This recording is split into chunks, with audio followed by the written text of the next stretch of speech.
کوم یو سړی چې د خپل ښځې سره د شا طرفه کوروالی وکړي، جما وکړي، نزدېکت وکړي، نو آیا په دې سړي ښځه طلاقه ده او که نه؟ دویم نمبر دا د دې کار ګناه څومره ده؟ دریم نمبر دا دغه ګناه به معاف کیږي څنګه؟ څلورم نمبر دا د دې ضررونه څه دي؟ او پنځم نمبر دا د جما نه علاوه د شا طرف نه د خپلې ښځې سره څه کول جایز دي.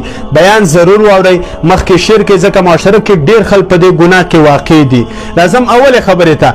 څوک چې د خپلې ښځې سره د شا طرفه کوروالی وکړي، نو آیا په دې سړي ښځه طلاق کیږي او که نه؟ نه، په دې سره طلاق نه واقع کیږي، ځکه دې سړي یو ګناه وکړه او په ګناه کولو سره په سړي باندې ښځه نه طلاقیږي. راځم دویمې خبرې ته. د دې کار ګناه څومره ده؟ رسول الله فرمایي ملعون من اتی امرأة فی دبورها. هغه کس لعنتي انسان دی چې څوک د خپلې ښځې سره د شا طرفه کوروالی وکړي. الله په هغه کس لعنت وایي، رسول الله لعنت وایي. بل حدیث کې راځي فقد کفر بما انزل الله. دې انسان په قرآن کریم کفر وکړو، نو دا دومره عظیمه ګناه ده. راځم درېیمې خبرې ته. چا چې دا ګناه کړي نو معاف کیږي به څنګه؟ نو اول نمبر دا به الله ته توبه وباسي، مضبوطه توبه. دویم نمبر دا کم کار چې کړی دی په دې به خفی.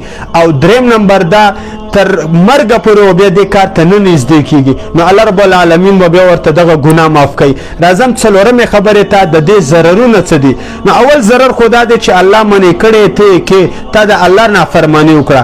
دویم ضرر یې دا دی کله چې ستا بچې پیدا کیږي نو هغه به نیمګړی، یا به یې زړه کې سوري، یا به یې خپې کار نه کوي، یا به یې لاسونه کار نه کوي، نیمګړی بچې به دې پیدا کیږي. دریم ضرر یې دا دی د ښځې خواهشات ختمیږي په دې سره. او څلورم نمبر دا د سړي چې کومه د تشو میتیازو لار ده، دې کې داسې ګرمایش پیدا کیږي چې د دې ګرمایش نه ګردو ته نقصان رسي. او پنځم نمبر نقصان او ضرر یې دا دی چې په دې سره غمونه زیاتېږي، پریشانیانې زیاتېږي، لانجې جګړې زیاتېږي او بد اخلاقي په ښځه او سړي کې پیدا کیږي.